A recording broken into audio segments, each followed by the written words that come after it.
Easy gardening কলকাতায় আপনাদের সবাইকে স্বাগত। শুরুতে যেটা দেখালাম সেটা হচ্ছে ভাতের ফ্যান। তো প্রতিদিনের ভাতের ফ্যান কিন্তু আমরা ফেলে দিই। এটা কিন্তু আমাদের ছাদ বাগানের গাছের জন্য ভীষণ ভালো একটা খাবার। তো এই খাবারটা কিভাবে আমি তৈরি করছি বা এর প্রসেসটা কিভাবে করছি সেটা নেক্সট কোনো একটা ভিডিওতে আপনাদের সঙ্গে শেয়ার করব।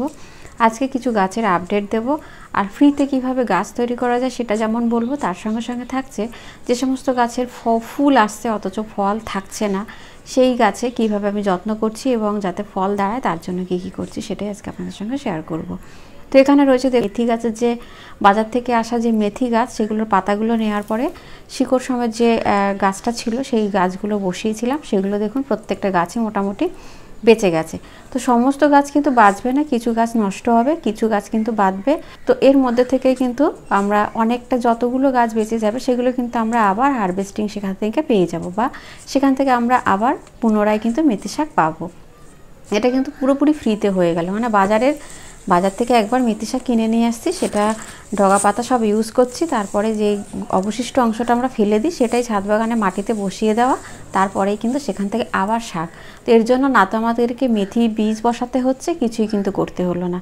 তো এইভাবে ফ্রিতে কিন্তু সমস্ত শীতের শাক কিন্তু তৈরি করা যায়। কারণ বেশিরভাগ কিন্তু শীতের শাক কী হয় কি, বাজার থেকে যে আমরা কিনি সেগুলো কিন্তু গোড়া সমেত আসে, যেমন ধনেপাতা আছে, পালং শাক আছে, বিভিন্ন রকম আছে, মূলো গাছও আছে, সেটাও কিন্তু তৈরি করা যায়, বিটের গাছ তৈরি করা যায়। সব কিন্তু বাজারের কেনা জিনিস দিয়ে কিন্তু একটু যদি শিকড় সমেত থাকে সেগুলো বসালেই কিন্তু ছাদ বাগানে ফ্রিতেই কিন্তু আমরা গাছ তৈরি করতে পারি। আর এবারে আমি কিছু টমেটো গাছ আপনাদেরকে দেখিয়েছিলাম। তো এই টমেটো গাছের বীজ কিন্তু আমি একটাও বসাইনি, বিভিন্ন টবের মধ্যে বীজ মানে চারা হয়ে আছে আমার। তার কারণ হচ্ছে যেহেতু সবজির খোসা পচানো জল বা সবজির খোসা ব্যবহার করা হয়, তার মধ্যে প্রচুর পরিমাণে টমেটোর বীজ থাকে। কারণ আমি নর্মালি টমেটোর বীজ খাই না, কারণ টমেটোটা যখন ব্যবহার করি টমেটোটাকে কাটার পরে ধুয়ে বীজটাকে আলাদা করে নিই, তো সেটা সবজির খোসার সঙ্গে কিন্তু ছাদ বাগানে চলে আসে। তো সেখান থেকে প্রত্যেকটা টবের মধ্যে প্রচুর পরিমাণে কিন্তু আমার টমেটো গাছ এমনিতেই হয়ে আছে, আলাদা করে কিন্তু বীজ বসাতে হয় না। মানে ছাদ বাগানে যদি একবার আমরা টমেটো গাছ তৈরি করি আর যদি বিভিন্ন রকম সবজির খোসা আমরা ব্যবহার করতে পারি ছাদ বাগানে, তাহলে প্রচুর গাছ হয়, যেটা কিন্তু এমনিতেই হয়ে যায়। কোথা থেকে চলে আসবে আমরা নিজেরাও বুঝতে পারবো না, কিন্তু একটু সময়ের অপেক্ষা। তো সেরকমই টমেটো গাছগুলো লাগাতার কয়েকদিন ধরে কিন্তু এরকম টমেটো গাছ দেখুন বেশ বড় বড় হয়ে গেছে। এগুলোই বিভিন্ন টব থেকে তুলে নিয়ে আমি দেখুন একটা জায়গায় ছোট ছোট টবের মধ্যে বসাচ্ছি, কারণ যেহেতু শিকড়টা ধরে আলগা করে তুলে নিচ্ছি। তো এখন এই গাছগুলোকে একদম ছাওয়া জায়গায় রেখে 4-5 দিন রেখে দেওয়ার পরে তারপর কি করব, পার্মানেন্ট 12 ইঞ্চি বা 14 ইঞ্চি এরকম গ্রো ব্যাগের মধ্যে আমি টমেটো গাছগুলো রিপোর্ট করে দেবো। আর এবারে আগের দিন হচ্ছে যে কাটোয়া ডাঁটা শাকগুলো তুলেছিলাম, তার মধ্যে খোল ভেজানো জল দেব। তো সেই জলটা এখন আমি দিয়ে দিচ্ছি। আর খোল পচানো জল কিন্তু এই আমার শেষ হয়ে গেল। আর এই জলটা দেওয়ার পরেই কিন্তু আমি আবার বেশ কিছুটা খোল কিন্তু এই বালতিতে আবার ভিজিয়ে দেবো, দিয়ে ঠিক 4 থেকে 5 দিন পর থেকে আবার আমি লাগাতার কিন্তু প্রত্যেকটা গাছেই আবার দিতে শুরু করে দেবো। কারণ একবারে অনেকটা যদি আমি ভেজাই সেক্ষেত্রে কি হয় কি, একবারে গাছে দিতে হবে, বা যেহেতু একবারে দিতে পারি না, আমি বারে বারে যেহেতু গাছে ব্যবহার করি, তো সেই জন্য অনবরত আমি ভেজাতেই থাকি। কোনো গাছে বাদ চলে গেল তার পরের বার যাতে সেই গাছগুলোকে দিতে পারি। আর এদিকে দেখুন শীতের টমেটো গাছে আমার কি সুন্দর টমেটো ধরতে শুরু করেছে। তো এগুলো যেহেতু অনেক আগে বসানো, বা এগুলো কিন্তু অনেক আগে থেকেই হয়েছে বলে গাছের চেহারা অনেকটা খারাপ, কিন্তু তার সত্ত্বেও কিন্তু গাছে টমেটো হয়েছে। কারণ ছাদে বাগান করছি, এখানে কিন্তু প্রচণ্ড রোদ আসে, আমার ছাদে প্রচুর রোদ আসে, চতুর্দিক থেকে কিন্তু গরম জুড়ে প্রচণ্ড রোদ আসে। শুধুমাত্র শীতের সময় যেটা আমার একটু দক্ষিণ দিক আছে সেদিকে একটু, যেহেতু দক্ষিণ দিকে চিলেকোঠার ঘর আছে, তার সঙ্গে আরেকটা এক্সট্রা বড় ঘর আছে, তো সেই জন্য কী হয় কি অনেকটা ছাওয়া পড়ে যায়। তো এই সময় যেহেতু সূর্য একদম দক্ষিণ দিকে চলে যায় সেই জন্য।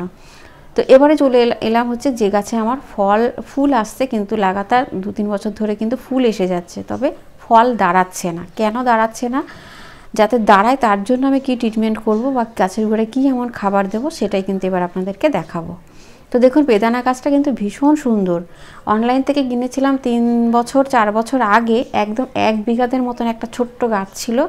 তো ভাবিনি গাছটাকে আমি বাঁচাতে পারবো, তো সেই গাছটাকে বাঁচিয়েছি, এবং বাঁচানোর পরে গাছটা কিন্তু ভীষণ সুন্দর হয়েছে, এবং 2 বছর পর থেকে কিন্তু গাছে ফুলও আসতে শুরু করে দিয়েছে, কিন্তু একটা ফলও আজ পর্যন্ত দাঁড়ায়নি। লাগাতার ভেবেছি প্রথম বছর হয়নি, দ্বিতীয় বছর হবে, তৃতীয় বছর যখন হয়নি, তো এবারে হচ্ছে আমি আবার কিন্তু গাছে আমি কুড়ি দেখতে পাচ্ছি। তো এবারে আমি যেটা করব সেটা হচ্ছে এমন একটা খাবার দেব যাতে আমার গাছের ফলগুলো দাঁড়ানোর চান্সটা যাতে সব থেকে বেশি থাকে। তো এরপরেও যদি না হয় তাহলে অন্য কিছু ব্যবস্থা আবার করতে হবে।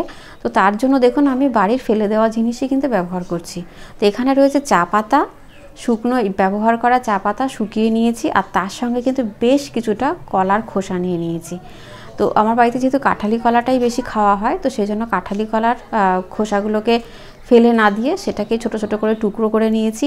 আর এটাকে কিন্তু আরও ছোট ছোট করে কেটে নেওয়া যায়, নিয়ে সেটা কিন্তু রোদে শুকনো করতে হবে। তো আমি এখানে শুকনো করছি না, ডিরেক্ট গাছের গোড়ায় ব্যবহার করব। কেন ডিরেক্ট ব্যবহার করছি সেটা একটু বলি। আর গাছের গোড়ায় কিন্তু আমাদের এই শীতের সময় ডিরেক্ট কাঁচা জিনিস ব্যবহার করলে কিন্তু গাছ খারাপ হতে পারে। তো আমরা এখন কি করব, হয় শুকিয়ে দেবো, না হলে জলে পচিয়ে সেই জলটা কিন্তু নর্মাল জলের সাথে মিশিয়ে আমরা গাছের গোড়ায় ব্যবহার করব। কিন্তু যেহেতু আমার এই গাছটা বেশ কয়েক বছরের পুরনো এবং এই গাছের গোড়ায় কিন্তু প্রতিদিনই জলের ঘাটতি হয়ে যায়, কারণ গাছটা এতটাই বড়, সেই তুলনায় ওর জায়গাটা অনেক ছোট হয়ে গেছে। তো মাটিটা কি হয় কি একদম শুকিয়ে যায় প্রতিদিন জল দেওয়া সত্ত্বেও। তো সেই জন্য আমি মানে কলার খোসাগুলো না শুকনো করেই আমি এর মধ্যে দিয়ে দিচ্ছি। তবে চা পাতাটা আমি শুকিয়ে নিয়েছি, আর কলার খোসাটা একটু বড় বড় যেহেতু টুকরো আছে, ওটা আস্তে আস্তে এখানে রোদ পড়বে, আর যেহেতু জলের ঘাটতি হয় উপরটা কিন্তু একদম শুকিয়ে দুদিনের মধ্যেই পুরো শুকনো হয়ে যাবে। তো সেই জন্য কলার খোসাগুলো এইভাবে টুকরো টুকরো করে আমি এর ওপর দিয়েই দিয়ে দিলাম। তো এরপর কি হবে, এটা যখন পুরো শুকিয়ে যাবে এর ওপর থেকে দিয়ে দেবো আমি কিছুটা ভার্মি কম্পোস্ট। তো ভার্মি কম্পোস্ট দিলে কিন্তু কলার খোসাগুলো ঢেকে যাবে। আর কলার খোসা দেওয়ার কারণ হচ্ছে যেহেতু প্রচুর পরিমাণে পটাশিয়াম আছে, আর গাছের ফুল ফল আনতে কিন্তু সাহায্য করে পটাশিয়াম। তো পটাশিয়ামের ঘাটতি হলেই কিন্তু এক্ষেত্রে কিন্তু ফুল এলেও ফুল ঝরে যায়। তো যাতে এবছর যাতে সেটা না হয় তার জন্য আমি অনেকটা আগে থেকে কিন্তু গাছের গোড়ায় দিতে শুরু করে দিয়েছি এই কলার খোসা, যাতে এবছর দেখব যাতে এই পটাশিয়ামের জন্য গাছের ফুলগুলো ঝরে যাচ্ছে কিনা। তো সেই জন্য বেশি মাত্রায় কলার খোসা দিলাম, আর তার সঙ্গে নাইট্রোজেনের অভাব পূরণ করার জন্য আমি দিয়ে দিই চা পাতা। আর মাঝে মাঝে কিন্তু এর মধ্যে সর্ষের খোল পচানো জলটা কিন্তু ব্যবহার করছি। তো আমাদের ছাদ বাগানে যে সমস্ত গাছে ফুল আসে অথচ ফল দাঁড়াচ্ছে না, বা ফল ঝরে পড়ে যাচ্ছে, ফুল ঝরে পড়ে যাচ্ছে, তো সেই গাছে যদি এইভাবে একটু গাছে খাবার দিয়ে দেওয়া হয়, আশা করি এবারে হয়তো একটা দুটো হলেও ফল যাতে থাকে তার ব্যবস্থাই কিন্তু করছি। এবং এইভাবে আমি আমার ছাদ বাগানের প্রচুর গাছে কিন্তু প্রচুর ফল কিন্তু গাছে আনতে পেরেছি। তো সেটাই আজকে আপনাদের সঙ্গে শেয়ার করলাম। এইভাবে কিন্তু সমস্ত ফলের গাছের গোড়ায় অবশ্যই বড় গাছ যেটা সিজনের গাছ সেগুলোতে কিন্তু এরকম ডিরেক্ট কলার খোসা বা কোনো কাঁচা জিনিস কিন্তু একদমই ব্যবহার করা যাবে না।